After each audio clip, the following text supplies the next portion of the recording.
première politique environnementale de la MRC de Lillet. Une borne interactive pour le Panthéon des sports de Montmagny. C'est la 12e édition du défi 28 jours sans alcool en février.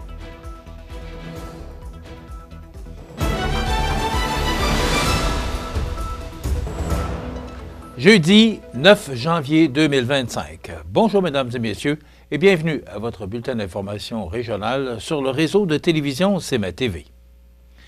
C'est lors de la séance du 15 octobre dernier que le Conseil de la MRC de Lillet adoptait sa première politique environnementale.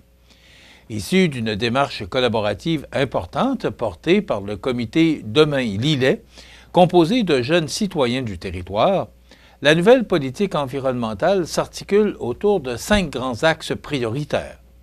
Un territoire résilient, un système alimentaire viable, une population en santé, une économie responsable et un milieu conscientisé et mobilisé. Dans le cadre de l'édification de la politique jeunesse de la MRC de Lillet en 2018, les jeunes citoyens avaient exprimé leur volonté de voir leur région se mobiliser face aux défis environnementaux et climatiques futurs. À cet effet, et dans le but de concrétiser cette aspiration, la MRC a mis en œuvre la démarche Demain Lillet, propulsée par un comité de jeunes résidents du territoire. Ce sont plus de 700 citoyens qui ont contribué à la réflexion collective visant à créer la première politique environnementale de la MRC de Lillet, dont un grand nombre de jeunes âgés de 15 à 29 ans. Accompagné de la facilitatrice en intelligence collective, Virginie Guibert, le comité Demain Lillet a tenu des consultations publiques et des sondages auprès de la population, en plus de participer à des ateliers de co-création. Cette politique est bien plus qu'un simple document. Il s'agit d'un engagement concret visant à assurer un avenir durable pour notre territoire et ses collectivités. Je tiens à saluer particulièrement l'implication des jeunes qui ont insufflé à cette démarche une énergie et une vision dynamique, a déclaré Normand Caron, préfet de la MRC de Lillet. La démarche Demain Lillet et l'élaboration de la politique environnementale ont été rendues possibles grâce au soutien du secrétariat de la jeunesse dans le cadre du programme des stratégies jeunesse en milieu municipal. Il est maintenant possible de consulter la politique sur le site Internet de la MRC au mrclillet.com/politique environnementale. Aménagée dans un secteur relativement passant, à proximité d'infrastructures sportives, une borne interactive a été installée afin de rendre hommage à toutes les personnes qui ont marqué Montmagny au niveau du sport, à leur façon et surtout de les faire découvrir au plus grand nombre de personnes de la région. D'ailleurs, c'est le 21 novembre dernier, lors d'une soirée intimiste tenue à l'espace citoyen, que d'autres athlètes de la région, dont Anne-Marie Bergeron, Claude Coulombe, le bâtisseur Jean-Claude Croteau, l'équipe des Sentinelles de Montmagny et l'événement du championnat provincial d'athlétisme de 1980, ont officiellement fait leur entrée au Panthéon des sports de Montmagny en raison de leur performance sportive, de leur implication ou de leur rapport au rayonnement de la ville. Pour mettre en lumière le parcours exceptionnel de ces 5 nouveaux membres du Panthéon et aussi ceux des 7 autres intronisés en 2022, cette borne interactive est désormais fièrement installée aux abords du terrain multisport La Prise. Rappelons que c'est en 2021 que le Panthéon des sports a vu le jour dans le cadre des fêtes du 375e afin de perpétuer les exploits de grands sportifs de chez nous. Outre sur la borne interactive, on peut aussi en savoir davantage sur le parcours de ces intronisés au ville.montmagny.qc.ca/Panthéon. 12e édition du défi 28 jours sans alcool en février. On vous donne tous les détails après la pause. Animalerie Montmagny, on aime vos félins, parfois taquins. Oui, vos chiens, même les coquins. beaux oiseaux qui chantent en duo, c'est pour l'amour des animaux. Animalerie Montmagny, pour l'amour des animaux. En 1833, un jeune de 20 ans eut une idée. Une petite idée qui allait devenir un grand projet. Aujourd'hui, le rêve d'Ozanam est devenu réalité. Au Québec, depuis 1848, la Société de Saint-Vincent-de-Paul est là pour aider lors des pires catastrophes. Et c'est au quotidien qu'elle fait toute la différence, en donnant nourriture, meubles et vêtements à ceux qui en ont vraiment besoin. Depuis 165 ans.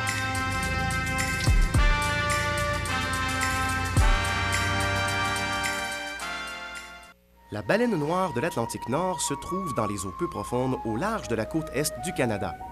Tel un énorme filtre, ce gros cétacé utilise ses fanons pour capturer et manger de minuscules créatures marines. Durant les 500 dernières années, la chasse excessive de cette baleine l'a amenée aux portes de l'extinction.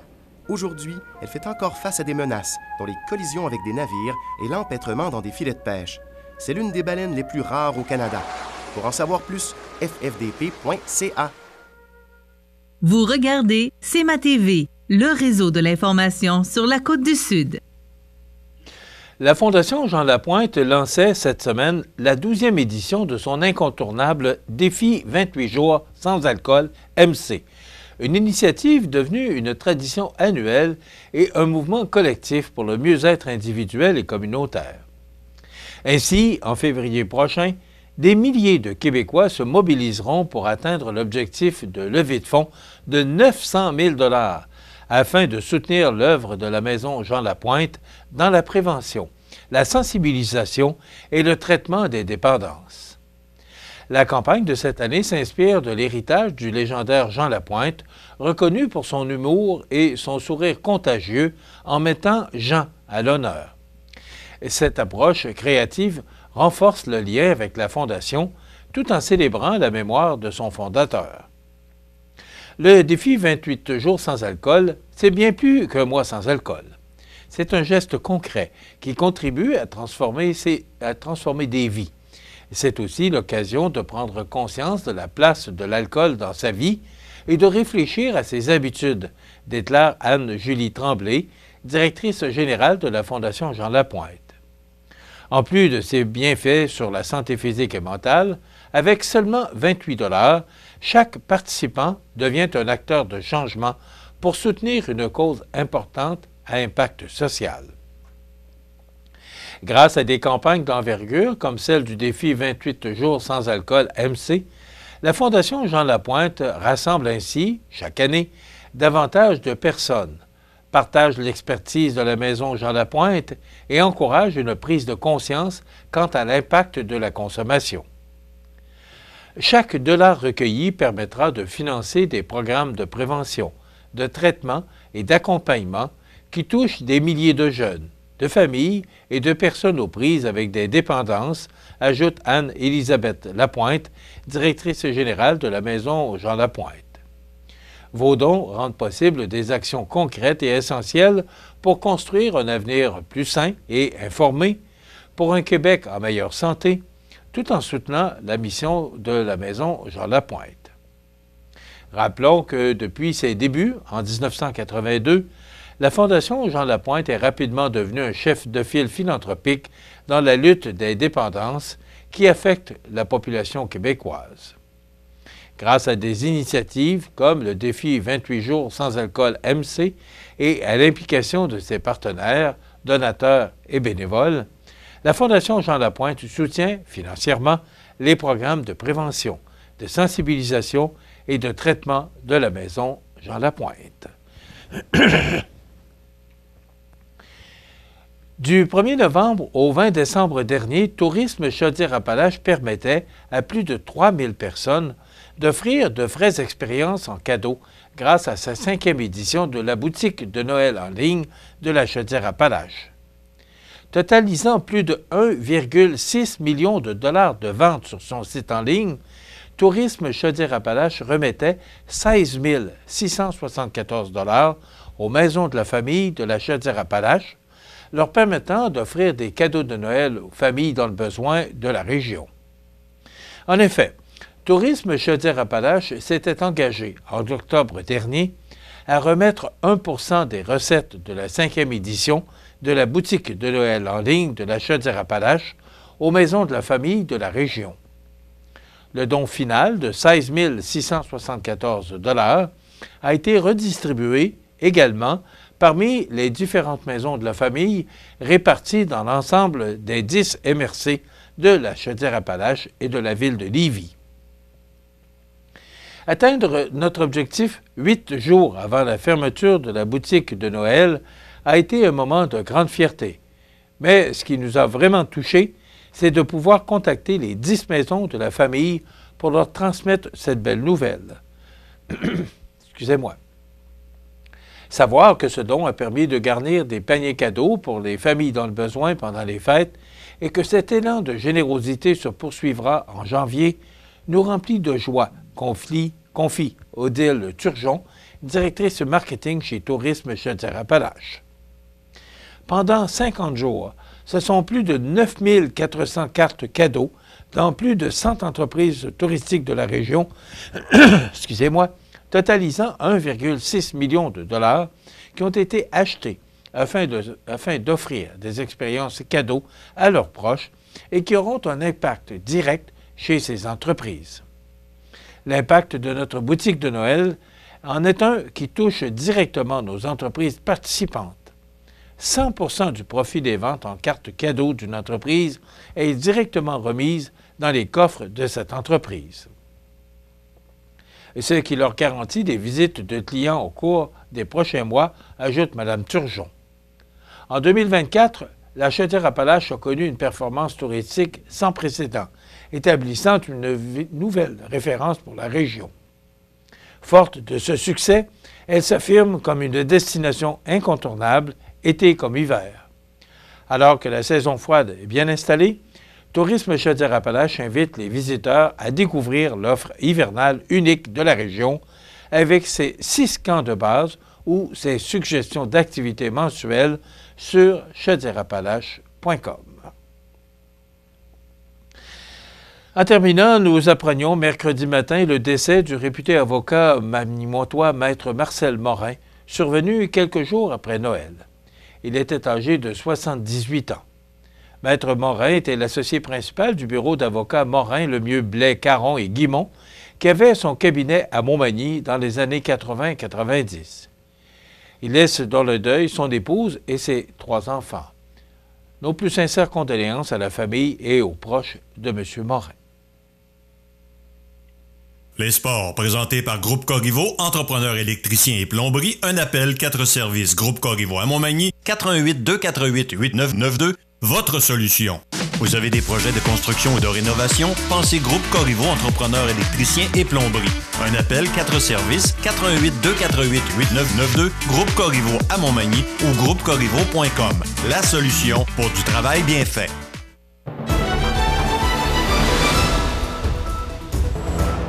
Au sport, les Seigneurs de la Pocatière étaient de retour des fêtes en recevant le Frontalier de Rivière-Bleue vendredi dernier, le 3 janvier. Une partie enlevante et serrée du début à la fin. Les 2 équipes se sont échangées des buts 4 fois de chaque côté sans jamais se distancer de plus d'un but. Après 3 périodes, la marque était 4-4. Et c'est Gabriel Lizotte qui a donné la victoire aux Seigneurs en tir de barrage. Notons l'excellente performance de Samuel Sirois devant le filet pour garder les siens dans la partie. Demain, vendredi 10 janvier à 20h30, les Seigneurs de la Pocatière recevront les Panthères du Haut-Madawaska au centre Bombardier de la Pocatière. Voilà ce qui termine votre bulletin d'actualité de ce jeudi 9 janvier. Dans un moment, les prévisions de la météo et l'état des routes. Voilà, c'est tout pour l'instant. Bonne journée, mesdames, messieurs.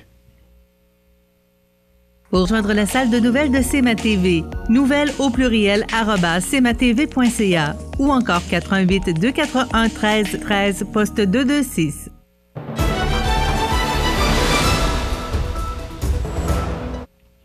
Alors, à la météo, on vous avait dit venteux, poudrerie, un peu de neige. C'est à peu près le mélange qu'on a reçu hier. C'est à peu près le même scénario pour aujourd'hui. Ça devrait changer possiblement demain. Mais je vous dirais que dans l'Est, là, dans la région de Rivière-du-Loup, en se dirigeant vers Rimouski, Gaspé et les îles de Madeleine, ça brasse un petit peu moins. On a été épargnés et merci, et Dieu merci, oui. Si on regarde l'image de satellite, c'est encore cette masse nuageuse-là qui est là et présente depuis quelques jours et qui va tenir encore jusqu'à demain. Et vous voyez là, cette perturbation-là qui nous affecte et qui est particulièrement au-dessus de notre région, mais comme je l'ai mentionné, qui se dirige vers l'est. Donc, ça se poursuit, cette neige intermittente encore pour cette journée du jeudi, alors qu'on nous prévoit cette neige et poudrerie par endroits parce qu'il y a des vents qui sont quand même très présents. On parle d'une accumulation faible de 2 cm. Ces vents du nord-ouest, de 20 km avec des rafales à 40 sont bien présents avec un maximum quand même doux de -1, mais avec le vent, on parle de -9. Ce soir et la nuit prochaine, faible neige intermittente qui cessera en soirée, généralement nuageux par la suite, vent du nord-ouest de 20 km/h avec un minimum de -7. Avec le vent, -7 ce soir et -13 au cours de la nuit. Demain, vendredi, alternance de soleil et de nuages, les vents qui demeurent présents mais vont diminuer d'intensité à 15 km/h. Maximum de -2, avec le vent, -13 demain matin et -7 en après-midi. Pour la fin de semaine, pour l'instant, on parle de nuages pour samedi avec -6, mais on ne parle pas de précipitations. Et pour dimanche, c'est le retour du beau temps, mais il y aura quand même de fréquents passages nuageux avec un maximum doux de -4.